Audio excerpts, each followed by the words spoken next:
शादी के बाद पत्नी अपने पति की लंबी उम्र के लिए प्रार्थना करके करवा चौथ मनाती है। लेकिन आजकल के ज़माने में जहाँ बिना शादी के ही हनीमून हो रहे हैं, वहाँ करवा चौथ कौन सी चीज़ है।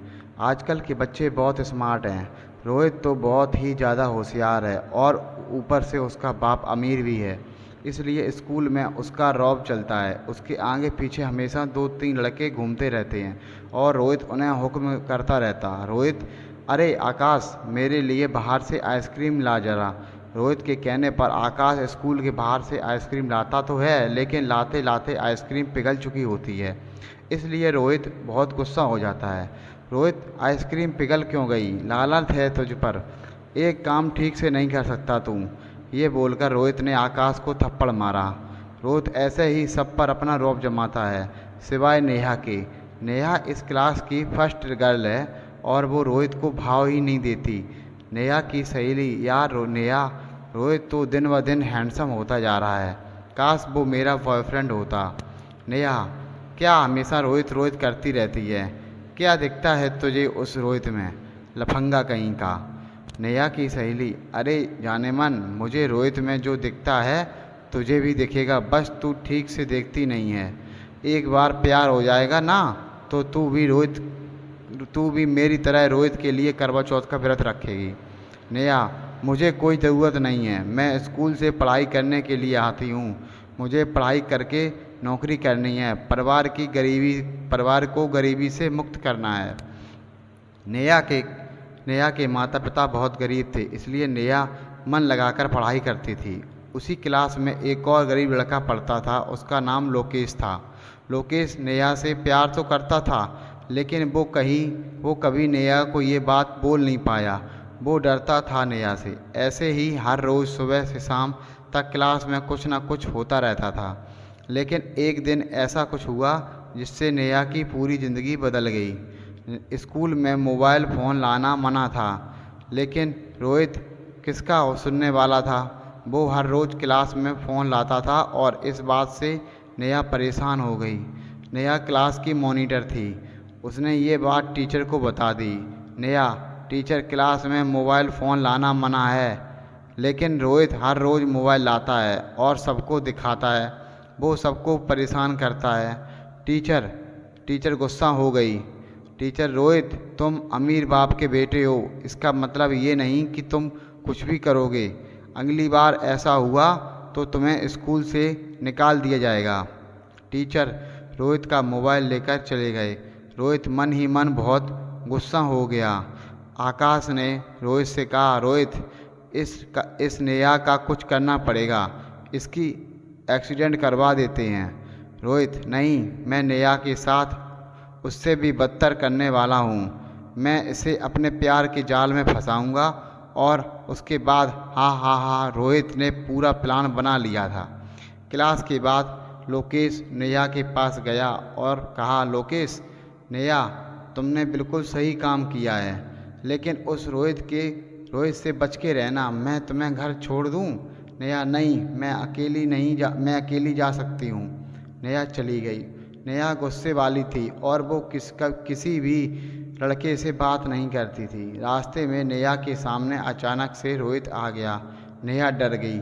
नेहा, क्या बात है, तुमने मेरा रास्ता क्यों रोका? नेहा ने सोचा कि रोहित अभी उसे मारने वाला है, लेकिन नेहा को चौंकाकर रोहित ने कहा, रोहित, नेहा, तुमने आज जो किया उसके लिए मैं तुम्हें थैंक यू बोलने आया हूँ। नेहा, क्या थैंक यू? मुझे? लेकिन क्यों? रोहित, मैं पैसों के अहंकार में अंधा हो गया था। मोबाइल और गेम्स के चक्कर में मेरी पढ़ाई नहीं हो पा रही थी, लेकिन मोबाइल चले जाने के बाद मुझे अभी पढ़ाई करने में अच्छा लग रहा है। Thank you Neha. नेहा खुश हो गई और हंसकर कहा, नेहा, कोई बात नहीं। अब वैसे तुम जितने बुरे दिखते हो उतने बुरे हो नहीं, काफ़ी अच्छे हो। रोहित, वो तो मैं हूँ। और नेहा रोहित के जाल में फंस गई। उन दोनों की दोस्ती हो गई और रोहित ने कहा, रोहित, नेहा, मैं पढ़ाई में तुम्हारी तरह अच्छा नहीं हूँ, मुझे पढ़ने में मदद करोगी? नेहा, हाँ रोहित, क्यों नहीं, आज शाम को बैठते हैं फिर, लेकिन मेरा घर टूटा फूटा है। रोहित कोई बात नहीं, चली आओ मेरे घर पे। नेहा शाम को रोहित के घर पे चली गई और दोनों मिलकर पढ़ाई करने लगे। लोकेश ने ये देखा तो मन ही मन सोचने लगा, लोकेश नेहा रोहित के चक्कर में कैसे पड़ गई। नहीं नहीं, रोहित अच्छा लड़का नहीं है, ज़रूर कुछ गड़बड़ है। लेकिन धीरे धीरे नेहा रोहित के प्यार में पड़ रही थी। वो एक साथ स्कूल आने लगे थे, एक साथ ही डेस्क पर बैठने लगे थे। नेहा की सहेलियां उसे चिढ़ाने लगी थीं। नेहा की सहेली, क्यों नेहा, मुझे मना करके खुद रोहित के चक्कर में चला रही है। क्या बात है, वैसे तुम दोनों एक साथ बहुत अच्छे लगते हो। नेहा को अब ये सब अच्छा लगने लगा था। पढ़ाई में उसका मन नहीं लगता। सभी उससे कहते कि रोहित के साथ उसकी शादी हो जाए तो लाइफ सेट है। नेहा भी रोहित के साथ शादी मनाने की सोच रही थी। तभी एक दिन लोकेश ने नेहा से कहा, लोकेश नेहा, तुम रोहित के साथ आजकल ज़्यादा ही घूम रही हो।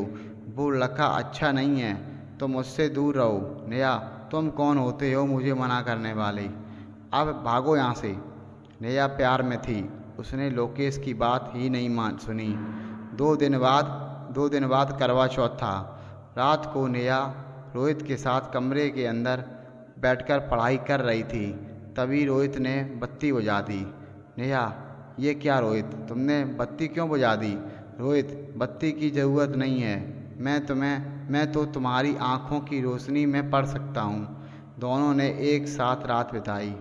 बाहर बिजली कड़की और बारिश भी होने लगी। अगला दिन नेहा ने रोहित के साथ बिताया और अगले दिन वह करवा चौथ मनाने का इंतज़ाम करने लगी। लेकिन तभी उसे उल्टी हो गई। नेहा, अरे ये क्या हुआ, अभी उल्टी क्यों हो गई, मैं प्रेग्नेंट तो नहीं हूँ। नेहा गर्भवती हो गई थी। वो तभी रोहित के पास गई और सब कुछ कह दिया। रोहित ने कहा, मुझे पता है, मेरा तो यही प्लान था। नेहा, प्लान था मतलब, तुम मुझसे शादी करोगे ना। रोहित, शादी और तुमसे, मैं तो बस बदला ले रहा था। उस दिन तुमने टीचर को मेरे बारे में बताकर ठीक नहीं किया। नेहा, क्या, इस वजह से तुमने मुझे गर्भवती कर दिया। तुमने मेरी ज़िंदगी खराब कर दी। अब क्या होगा। रोहित, मुझे क्या पता, जो भी होगा लोग तुम पर थूकेंगे, मुझे मज़ा आएगा। रोहित चला गया। नेहा को समझ में नहीं आ रहा था कि वो करे तो करे क्या। उसकी आंखों के सामने अंधेरा छा गया। तभी लोकेश आ गया। लोकेश, नेहा, मैंने तुमसे कहा था कि रोहित अच्छा लड़का नहीं है। नेहा, मुझसे गलती हो गई, लेकिन मैं कुंवारी माँ कैसे बन सकती हूँ। मैं किसी को मुंह दिखाने के लायक नहीं रही। कौन करेगा मुझसे शादी। लोकेश, मैं करूँगा तुमसे शादी, इस बच्चे को मैं पालूँगा। नेहा, तुम मुझसे इतना प्यार करते हो। नेहा ने लोकेश को गले लगा लिया। उसे सच्चा आशिक मिल गया। दोनों ने मिलकर पुलिस के पास रोहित के खिलाफ केस कर दिया। पुलिस ने रोहित को गिरफ्तार कर लिया और उसे 30 साल की सज़ा हो गई। लोकेश ने नेहा से शादी कर ली और नेहा लोकेश के लिए करवा चौथ मनाने लगी। 9 महीने बाद नेहा को एक बेटा हुआ और वो सभी खुशी खुशी रहने लगे। दोस्तों, आज की कहानी आपको कैसी लगी। ऐसे ही हेल्पफुल और इमोशनल कहानी के लिए चैनल को लाइक करें, शेयर करें, और अगर आप हमारे चैनल पर नए हैं तो चैनल पर सब्सक्राइब करना ना भूलें। दोस्तों, मिलते हैं नई कहानी में। बाय।